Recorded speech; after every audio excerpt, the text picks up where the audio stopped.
मस्तिष्क की शक्तियां सूर्य की किरणों के समान हैं। जब वो केंद्रित होती हैं तो चमक उठती है।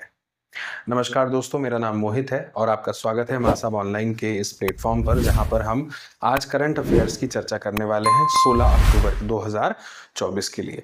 जो विचार मैंने अभी आपके सामने पढ़ा उसका मतलब बस इतना सा है कि हमारा ब्रेन एक टूल की तरह काम करता है।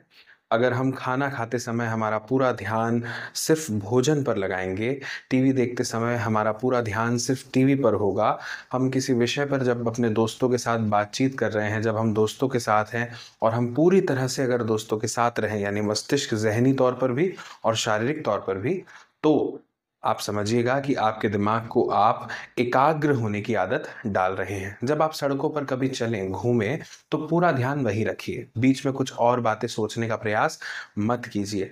बार बार आपका जो मस्तिष्क है वो एकाग्रता से भटकेगा शुरुआती 1 महीने में, लेकिन आपको उसे बार बार अपने ट्रैक पर लेकर के आना है और धीरे धीरे 2-3 महीनों में फिर आपको आदत बन जाएगी। जब आपका टूल जो कि ब्रेन है वो 100% काम करने लगेगा हर चीज़ पर, तो ऑटोमेटिकली जो आप करना चाहते हैं, जो आप बनना चाहते हैं, जहां आप जाना चाहते हैं, वहां के लिए भी आप हमेशा कॉन्सेंट्रेट माइंड के साथ काम कर पाएंगे। ठीक है, थॉट पे डिस्कशन तो हो गया। अब बात करते हैं करंट अफेयर्स के पहले प्रश्न की।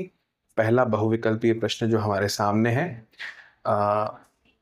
पहला प्रश्न आपकी स्क्रीन पर ये है।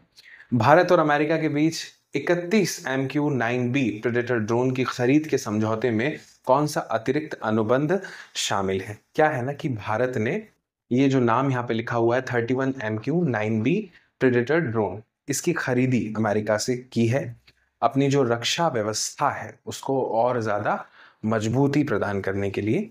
तो जो अनुबंध इसमें शामिल है, 4 विकल्प हैं: रक्षा प्रशिक्षण यानी defence training, logistics service, cyber security या स्पेस टेक्नोलॉजी यानी अंतरिक्ष प्रौद्योगिकी। सही जवाब आप देख रहे हैं कि बी वाला विकल्प है, रसद सेवाएं। ठीक है, यानी लॉजिस्टिक्स सर्विसेज। अब समझिएगा, लॉजिस्टिक्स का मतलब बस इतना समझिए कि जब आप किसी चीज का प्रोडक्शन करते हैं ना, तो उसके उत्पादन यानी उसकी उत्पत्ति से लेके जब तक कि वो किसी कंज्यूमर तक ना पहुंच जाए चीजें, तो बीच में जो कंट्रोलिंग हैंडलिंग वाली प्रोसेस होती है वो बेसिकली लॉजिस्टिक्स के अंडर में आती है। तो रसद सेवाएं जो है वो इस अनुबंध उसका शामिल है। इसमें थोड़ा सा और विस्तृत रूप से इसे समझने का प्रयास करते हैं।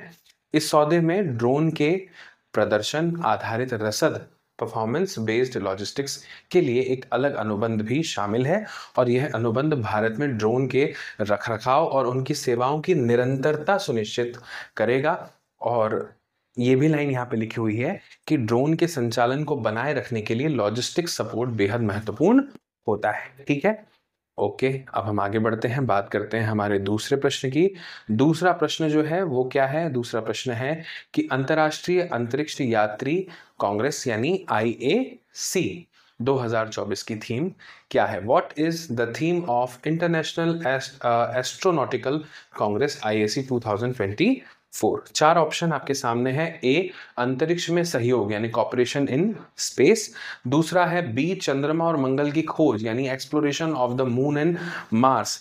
तीसरा है सी यानी responsible space for sustainability. Responsible space for sustainability के बाद चौथा विकल्प है भविष्य की अंतरिक्ष यात्रा यानी फ्यूचर स्पेस ट्रेवल। तो जो सही जवाब है वो है क्या? Responsible space for sustainability.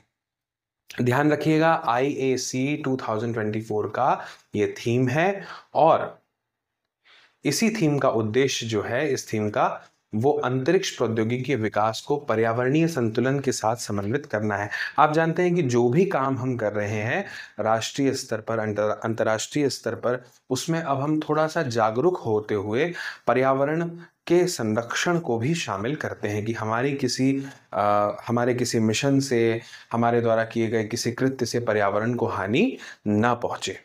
ठीक है, सम्मेलन का मुख्य जोर अंतरिक्ष में दीर्घकालिक और सतत प्रथाओं को बढ़ावा देना है। सतत प्रथा मतलब the conference focuses on promoting long term sustainable practices in space. अब आगे बढ़ते हैं और बात करते हैं थर्ड नंबर का जो हमारा क्वेश्चन है, यानी तीसरा प्रश्न। क्या लिखा हुआ है? Chandrayaan 3 made a historic landing in which region of the moon? चंद्रयान-3 ने चंद्रमा के किस क्षेत्र में ऐतिहासिक लैंडिंग की है? ध्यान रखिएगा, थोड़ा सा महत्वपूर्ण प्रश्न है और इसका सही जवाब जो है वो है दक्षिणी ध्रुव यानी साउथ पोल में।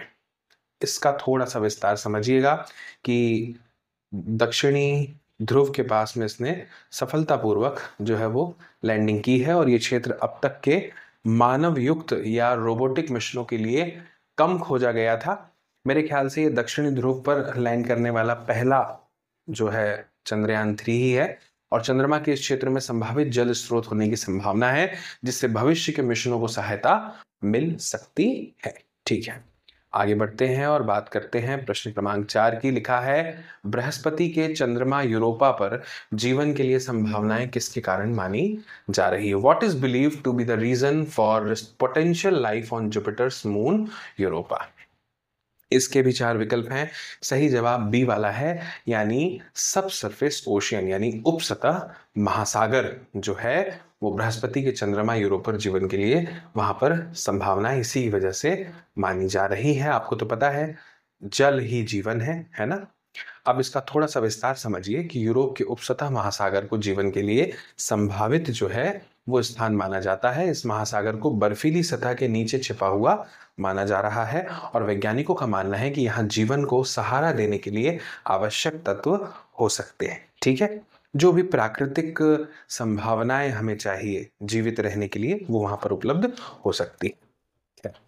आगे बढ़ते हैं, बात करते हैं प्रश्न क्रमांक 5 की। क्वेश्चन नंबर 5 की है, भारत में दूसरा VLF स्टेशन किस स्थान पर स्थापित किया गया? तो इसका जो सही जवाब, देखो VLF है तो V से याद रखें, विकाराबाद तेलंगाना।